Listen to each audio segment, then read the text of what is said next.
For days, we've been covering a sudden change in funding from the city of Fort Myers. More than 24 organizations will now lose a total of $319,000 in city funding. Now, those organizations tell us they are hopeful they can get the city to reverse that decision. So today and for the next couple of days, we are inviting these organizations right here to our studios to tell us what the loss of funds means to them and what they're asking for of the city of Fort Myers. I am joined by Miss Karen Putman-Watson from our Mother's Home. Good morning, and thank you for joining us this morning.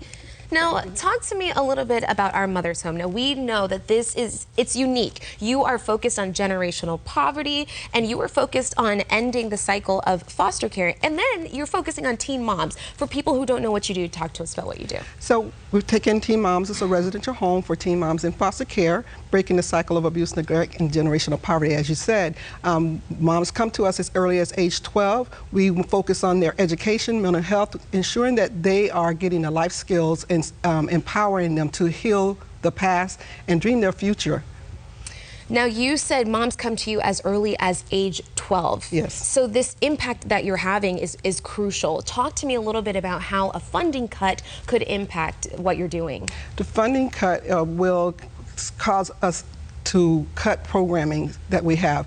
Because we're licensed by the state of Florida, we have to have sufficient staff 24/7 there. So I can't cut staffing because I have to have staffing. So it will affect our programs that we offer, activities that we offer, our transportation, maintenance, the overhaul of our whole mentor living program. It would affect us.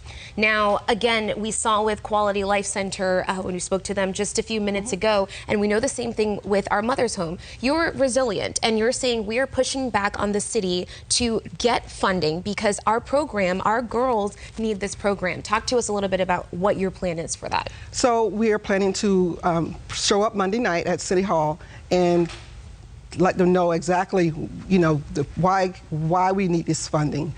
We cannot do what we do without that funding. 48% of our funding come from the state, so we depend on 52% of our budget from the grants and donations. Donations have been cut and dropped in the last year or two because of tax laws. So we're not getting the funding from our donors as we have in the past. So we are really dependent upon these grants that we are applying for to offset our budget to provide the social services that we do.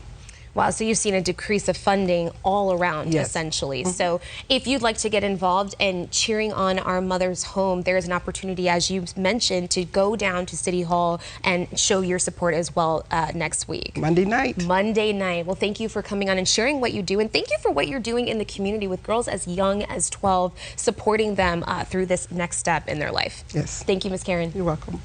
All right, Charlie, let's talk about what the city wants to do with that additional money that's going towards the Stars complex. Recently, they've been talking about expansion.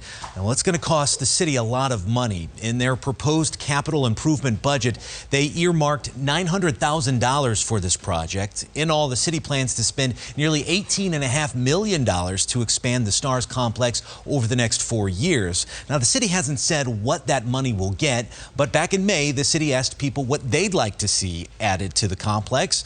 People asked the department to add more sports activities, to upgrade the lighting and security in that area, and to add more parking, plus to be able to use the space as a hurricane shelter.